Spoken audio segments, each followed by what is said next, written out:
মা ফাতেমা ঘুরমি খেয়ে পড়ে গেছে, হযরত আলী দরজা থেকে চমকে উঠছে। কারণ কি? আল্লাহ তাকে একটা নজর দিয়েছে। হযরত আলী নিজেই দরজা খুললেন। দরজা খুলে ফাতেমার কাছে গিয়ে বললেন, তুমি এইভাবে মাঝ রাস্তায় ঘুরমি খেয়ে পড়ে আসো কেন? দরজা এবং তোমার ঘর এরই মাঝখানে তুমি ঘুরমি খেয়ে পড়ছো কেন? ফাতেমা বলে, স্বামী গো, আমার কপাল খারাপ, আমি স্বামীর জন্য দরজা খুলতে পারলাম না। স্বামী নিজেই দরজা খুলে আমার কাছে আসলো। আল্লাহর নবী বলেছেন, কোন বিবি যদি স্বামীর জন্য দরজা খুলে দেয়, ও স্বামীর জন্য দরজা খুললো না, ও নিজের জন্য জান্নাতের দরজা খুলে নিল। সুবহানাল্লাহ। তো ভালোই করলেন, আপনাদের গুলো ঠিক মতো দেয়, আমারটা দেয়। যেদিন খুব ভালো মন থাকে সেদিন দরজা খুলে আসসালামু আলাইকুম, হুজুর কেমন আছেন? আর দুই একদিন দেখি দরজা খুলে ভোম করে চলে যায়, সালাম সালাম কিছুই নেই। আমি সেই দিন বুঝবার পারি আজ আমার ভাগ্য খারাপ। আল্লাহ রাসূল বলেছেন, স্বামী যদি দরজায় সালাম দেয়, দৌড়ে গিয়ে যদি দরজা খুলতে পারো, তুমি স্বামীর জন্য দরজা খোলো নাই, তুমি তোমার নিজের জন্য জান্নাতের দরজা খুলেছো। ফাতেমা বলতেছে, আমার ভাগ্য বড় খারাপ, আমি স্বামীর জন্য দরজা খুলতে পারলাম না, স্বামী আমার জন্য দরজা খুললো। আলী বলতেছে, ফাতেমা তুমি পড়ে গেছো কেন সেইটা বলো। বলে, আজকে ৩-৪ দিন না খাওয়ার কারণে আমার দেহ এত দুর্বল হয়ে গেছে, এই দুর্বল হওয়ার কারণে আমি ঘুরমি খেয়ে পড়ে গেছি। ফাতেমা বলে, স্বামী গো, আমার ৩-৪ দিন না খাওয়ার কথা শুনে আপনি কষ্ট পাবেন না, কোনো কষ্ট নেবেন না, কিন্তু আপনার হাসান হোসাইন আজকে ২ দিন হলে কোনো কিছুই খায়নি। এ না খাওয়ার কারণে এরা এত দুর্বল হয়ে গেছে, কানতে কানতে ঘুমায় গেছে। ওরা চেতন পাইলে আমার কাছে খাবার চাই, আমি মা এখন খাবার দিব কোত্থেকে? আলী চমকুস, আমার বউ ৩ দিন হলে না খাওয়া, সন্তানগুলো 2 দিন হলে খায়নি, আর আমি দরজাত বসে থুজি কাকরে। ওরে আমি কইলাম, আমার বাড়ি পর্যন্ত চলো, তোমার জন্য খাবার দিতে পারবো ইনশা। কিন্তু বাড়ির মধ্যে ঢুইকে দেখি ফকির তো আর কি ফকির, আমি হলাম বড় ফকির। এখন ফকিরের কাছে যাই, বাবা বাবা ফকির মাফ করো, যেই ফকির কান্দর চড়াচ্ছে ওর কাছে মাফ চালে মাফ দিবি? এমনি যে গরম, সালাম দিলে কয় এই মিয়া। এখন যদি বলি বাবা মাফ করো রে, তুই তো আর কি ফকির রে, তার সাথে বড় ফকির আমি। এই কথা হযরত আলী কেমনে বলবে, এই চিন্তা যখন মাথায় চলে আসে, এমন সময় অনুনাজ্জিলু মিনাল কোরআনি মা হুয়া শিফা, সব সমস্যার সমাধান দিতে পারে আল কোরআন। বলে গান সুবহানাল্লাহ। আল্লাহর কোরআন এসে বলতেছে, আলী তুমি ফকিরের কাছে যাবা কেন? তুমি ফকির হও। আস্তাইনু বিসসবরি ওয়াসসালাহ ইন্নাল্লাহা মাআস সাবিরিন। একটু ধৈর্য ধরো, অত ধৈর্য না হয়। তুমি যদি কিছু পাবার চাও তাহলে আল্লাহর কাছে চাও। জোরে কোন সুবহানাল্লাহ। আগেই মাফ চাবা কেন? যেখানে ফাতেমা ঘুরমি খেয়ে পড়ে আছে, ওই তারই পাশে যায় নামাজ বিছায়া হযরত আলী 2 রাকাত সালাতুল হাজত নামাজ পড়ে আল্লাহর কাছে বলতেছে, আল্লাহ আমার বিবি 3 দিনের না খাওয়া, আমার সন্তান 2টা 2 দিনের না খাওয়া, অথচ রাস্তার ফকিরকে কান্দে করে আমার দরজা পর্যন্ত নিয়ে এসে শুয়ে রাখছি। এখন যদি দরজা দিয়ে আমি বলি ফকির মাফ করো, তাহলে ফকির খুব রাগী, ফকির আমাকে গালমন্দ করবে। তুমি কি চাও আমি গালমন্দ খাই? বরং তোমার কাছে আমি ফকির হয়ে হাত ছাড়াইছি, আল্লাহ তুমি আমাকে ভিক্ষা দাও, তুমি যেই ভিক্ষা দিবে আমি ফকিরের কাছে দিয়ে দিব। সুবহানাল্লাহ বলেন। আলীর বউ না খেয়ে আছে না নাই? হাসান সন্তান না খেয়ে আছে না নাই? কিন্তু বইয়ের কথা সন্তানের কথা না বলে ডাইরেক্ট তিনি কার কথা বললেন? আল্লাহ তুমি আমার একটু ভিক্ষা দাও, যে ভিক্ষা পাই আমি ফকিরের কাছে সম্মান পাই। অনেকক্ষণ পর্যন্ত হযরত আলী কান্নাকাটি করতেছে, কিন্তু আল্লাহর পক্ষ থেকে কোনো ভিক্ষা, কোনো সাহায্য আসতেছে না।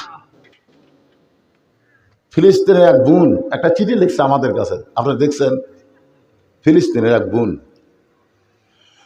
পৃথিবী মাত্র 90 লক্ষ ইহুদি, গোটা পৃথিবী মাত্র 90 লক্ষ ইহুদি। কত লক্ষ? আর গোটা পৃথিবীতে মুসলমান হলো 230 কোটি। আজকে 90 লক্ষ ইহুদি ফিলিস্তিনের হাজার হাজার মুসলমানকে হত্যা করতেছে, আর 230 কোটি পৃথিবীব্যাপী মুসলমান। পারলাম না করলাম না। খালি মুসলমান যদি যায় একত্রে পেশাব করে দিত, ফিলিস্তিনরা মুতে ভাসা যেত। কথা কর না কেন? এই জন্য আল্লাহ কি বলেছেন, ওয়াতাসিমু বিহাবলিল্লাহি জামিআও ওয়ালা তাফাররাকু। আরব বিশ্ব পর্যন্ত জোরালো ভূমিকা রাখতেছে না। ইরান খালি কয় মারমো মারমো মারমো মারমো, কেন মারবো করদিন রে, মারিয়া সাফা করে দেওয়া হবে। কারণ ইহুদির বাচ্চাকে আরব বিশ্ব জাগিরের হিসাবে জায়গা দিয়েছিল। জোরে কোন কথা ঠিক না? জাগির বলতেন না, যেরকম আমরা আরাকানের মুসলমান ওই রোহিঙ্গাদেরকে জায়গা দিছি, যে তোরকে দেশত মারতেছে, আয় আয় আয়। যখন হিটলার বাহিনী ইহুদিকে হত্যা করা শুরু করলো, তখন এই ইহুদি করো জায়গা দিয়েছিল মুসলমান, এটি থাক, কিন্তু আমরা জায়গা দিয়েছি রোহিঙ্গা করো। এখন রোহিঙ্গা যদি এখনো আমরা জাগির লিছি, আর ওরা যদি আমাকের উপরই বোম ফুটায়। ইহুদির বোন লেগে, ফিলিস্তিনের একজন বোন লেগেছে, মুসলমান ইচ্ছা করলে পেশাব করে দিলে ইহুদিরা ভাষা দেবে। অথচ মুসলমানের ওয়াতাসিমু বিহাবলিল্লাহি জামিআও ওয়ালা তাফাররাকু, আল্লাহ বলেছেন একতাবদ্ধ হও, বিচ্ছিন্ন হও না। সমস্ত মুসলমান যদি এক বাক্যে বলে ইসরায়েলকে ধরো, সঙ্গে সঙ্গে পালানোর জায়গা খুঁজে পাবে না। জোরে কর কথা ঠিক না? ওদের সাথে আছে বোমা, আর মুসলমানের সাথে আছে আল্লাহ। মুসলমানের সাথে কি আছে? আল্লাহ আছে।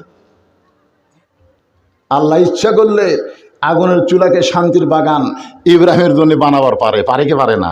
আল্লাহ ইচ্ছা করলে মুসা নবীর জন্য সাগর রাস্তা বানাই দিবার পারে। আল্লাহ ইচ্ছা করলে অ্যাটম বোমকেও মিষ্টি বাঙ্গি তরমুজ বানাবার পারবে। জোরে কোন কথা ঠিক কিনা? আল্লাহ ইচ্ছা করবে। কিন্তু ইব্রাহিম নবী তো বলেন, ওরে বাবারে নমরুদের আগুন রে। ইব্রাহিম কাছে ঝাঁপ মারমু যা থাকে কপালে। মুসা ভাই সাগরের মধ্যে নামমু যা থাকে কপালে। আল্লাহ কাই কপাল ভালো, নামে দেখ। সুবহানাল্লাহ কর না কেন? এখন আপনারা কি বুঝতেছেন? আমাদের ইহুদিদেরকে শেষ করার জন্য আমাদের সামনে খালি একটা ধাপ ফালান। দেখেন কিভাবে নাসরুম মিনাল্লাহি ওয়া ফাতহুন কারীব ওয়া বাশশিরিল মুমিনিন। সুবহানাল্লাহ বলেন। তো চায়া দেখতেছে কাম হচ্ছে না, অনেকক্ষণ কান্দাকাটি করলো, নামাজ পড়ার পরে না।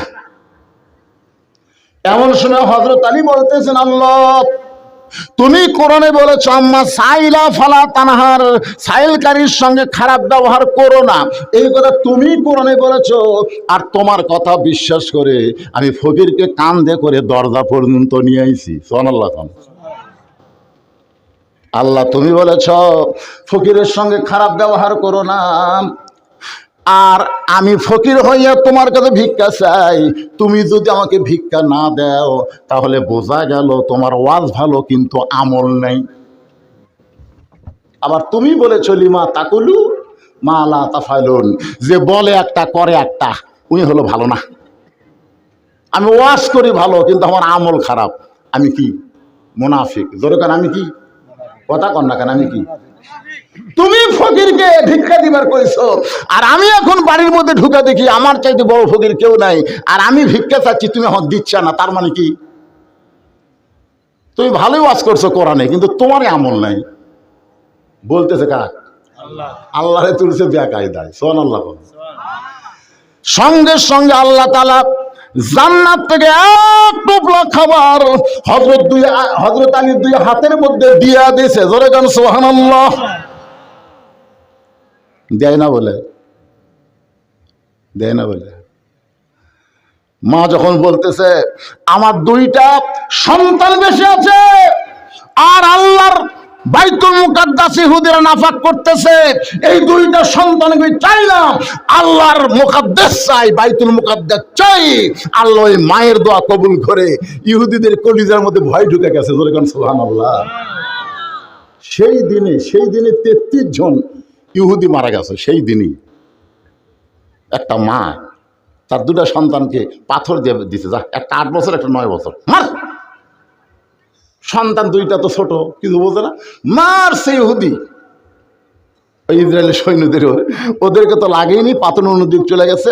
ওদের মধ্যে কোনো মানবতা নাই। আপনারা পেপার পড়ে দেখবেন ওই ইসরায়েলের ইহুদিরা শিশু বাচ্চাদেরকে বেশি মারতেছে। ধরে কোন কথা ঠিক কেন? কি জন্যে? কারণ একজন মা বলেছে পৃথিবীর মুসলমানেরা মায়েরা সন্তান জন্ম দেয় আর ফিলিস্তিনের মায়েরা একটা মুজাহিদের জন্ম দেয়। ধরে কোন সুবহানাল্লাহ। মানে যেটাই জন্ম নেয় সেটাই হলো একটা মুজাহিদ। আর আমাকে গুলা খেলে কান দিয়ে মোবাইল চালু করে দেওয়া লাগে। ভাত খেলানোর সময় মোবাইলের খেলা দেখায় আর পক পক করে ভাত খেলে। এরা মুজাহিদ হবে, এরা যে কি মাল হবে আল্লাহ ভালো জানে। একটু মনোযোগ দিয়ে শুনবেন, হযরত আলীর হাতে জান্নাতের খাবার, সুবহানাল্লাহ কোন। এখন জান্নাতের খাবার যদি কারো হাতে চলে আসে, আশেপাশে তার সুগন্ধ, আপনার বাড়ির পাশে কি যদি গোস্ত পাক করে, বাড়ি ভিন্ন কিন্তু যতই উঁচু করে প্রাচীর দেন, ওই গোস্ত পাকের একটা গন্ধ আপনাদের নাকে আসে কি আসে না? আর ইলিশের পাক করলে আগে তো এক পাড়া পাক করলে আর এক পাড়া যেত। তো এখন গরিবের ঘরে সুগন্ধ যাচ্ছে গোস্তের, কিন্তু কিনবারই পারে না। আল্লাহ রাসূল বলেছেন যতদূর পর্যন্ত তোমার পাকের সুগন্ধ যাবে ততদূর পর্যন্ত গরিব থাকলে তাদের বাড়িতে যদি একটু একটু করে খাবার পাঠাও, আল্লাহ তোমাকে ওসমান গনির সঙ্গে জান্নাত দিয়ে দিবে। জোরে কান সুবহানাল্লাহ। আমরা কেউ পাঠাই? বরং ধনির ছেলে কমলা খায়া সোঁচা ফেলে দিছে, কমলা খায়া সোঁচা ফেলে দিছে। ওই সোঁচা নিয়ে গরিবের ছেলে বাপের কাছে যায় বলতেছে আব্বু আমিও খাবো। বাপ কয় আমার চাউল কেনার পয়সা নাই আর তুই কমলা খাবো, মারছে চর। আল্লাহ এই ধনী তোর সন্তান কমলা খাইলো আর গরিবের সন্তান তোর সন্তানের বেয়াদবির কারণে চর খাইলো। রেডি হয়ে থাক, তোর জন্য অসংখ্য মার অপেক্ষা করতেছে। জোরে কোন কথা ঠিক কিনা?